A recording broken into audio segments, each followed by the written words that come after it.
On parle donc ici des bases du jardinage. Et dans cette vidéo, je vais vous parler de la plante, parce que quand on veut jardiner, la première chose à faire, c'est de connaître un petit peu comment fonctionne une plante. Alors, si on peut parler de la plante, en fait, on va considérer les plantes de manière générale, hein, on passe les cas particuliers. Et donc, une plante, qu'est-ce que c'est au juste? En fait, voilà, on peut regarder ça comme ça. Je ne sais pas si on voit bien la caméra. Oui, on peut regarder ça comme ça. Une plante, elle est constituée d'une partie souterraine, ici, au niveau de laquelle on va trouver les racines, bien entendu. Et puis la partie aérienne, ici, où on va trouver, alors si on commence depuis le début, la tige. Voilà, il y a même plusieurs tiges sur cette plante verte. La tige, quelques branches, voilà, il y a quelques branches ici. Et puis enfin, les feuilles et les fleurs. Alors là, sur cette plante d'intérieur, les fleurs sont un peu particulières. Je vous parlerai des fleurs à un autre moment. Et puis bien entendu, une fois qu'on a eu les fleurs, bien souvent, il y a le fruit et enfin la graine. Voilà, et c'est la graine qui va permettre à la plante notamment de se reproduire. Alors, si on peut parler de la partie souterraine ce sont donc les racines. Et les racines, elles ont deux rôles principaux. Le premier rôle des racines, c'est donc de se maintenir de manière plus ou moins solide dans le milieu dans lequel elles se trouvent. C'est soit dans un pot, comme ici, soit en pleine terre, pour un arbre, pour un légume que l'on cultive en pleine terre. Autrement dit, il faut qu'elles se maintiennent solidement dans le sol. Et puis, le deuxième rôle des racines, c'est bien entendu le nourrissage de la plante, de façon à favoriser sa croissance et son développement. Dans le sol, ou en tout cas dans le mélange terreux, les racines, elles vont absorber l'eau.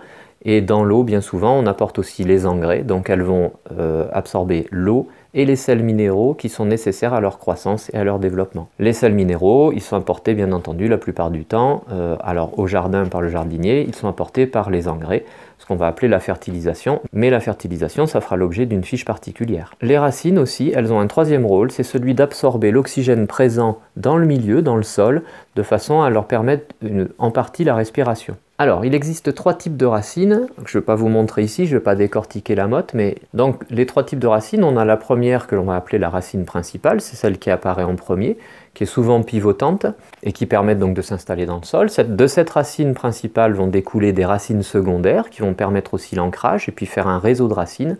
Et enfin, on a les radicelles. Les radicelles, ce sont des toutes petites racines. C'est celles-ci qui vont être importantes en vue du nourrissage de la plante et donc qui vont permettre l'absorption de l'eau et des sels minéraux. Donc c'est très important d'avoir ce système racinaire en bonne santé, en bon état et de façon suffisamment conséquente pour nourrir la plante et lui permettre de se tenir dans le sol ou dans un pot, comme ici, vous voyez, de façon à ce qu'elle se tienne bien. Voilà, le système de tous ces types de racines, on appelle ça le système radiculaire. Et le système radiculaire, il peut être de plusieurs formes.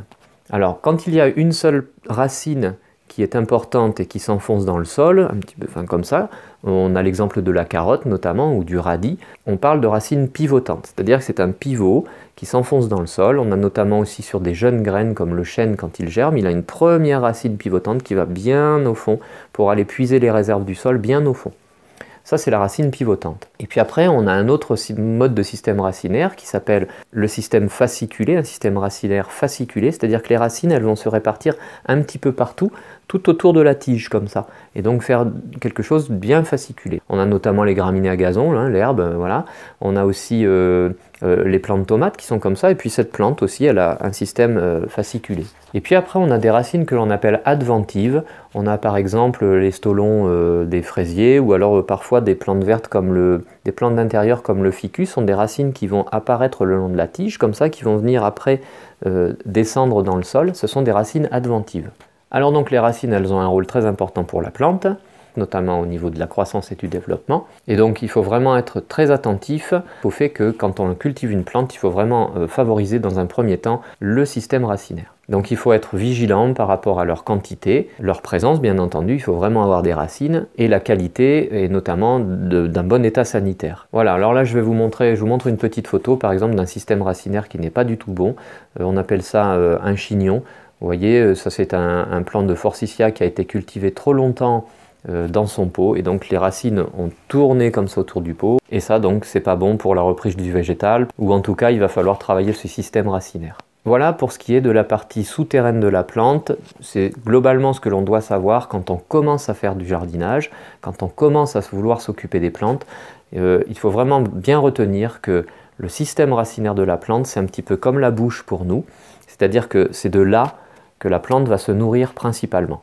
Même si il existe des techniques où on peut apporter des engrais foliaires par exemple, où l'engrais, la nourriture peut être absorbée par les feuilles, mais de manière générale on ne fait pas ça au jardin potager notamment, même au jardin ornemental. C'est vraiment les racines qui sont le maillon important de la chaîne de nourrissage de la plante. Voilà, c'était la première fiche donc concernant la connaissance de la plante en général. Je vous remercie d'avoir regardé cette vidéo. Si elle vous a plu, n'hésitez pas à liker comme d'habitude en mettant un petit pouce bleu vers le haut. Si ce n'est pas déjà le cas, vous pouvez vous abonner. N'oubliez pas de cliquer sur la cloche des notifications pour recevoir les prochaines vidéos que je vais publier. Et puis je vous remercie d'être passé me voir et à bientôt sur Mon Jardin dans les Landes. Au revoir!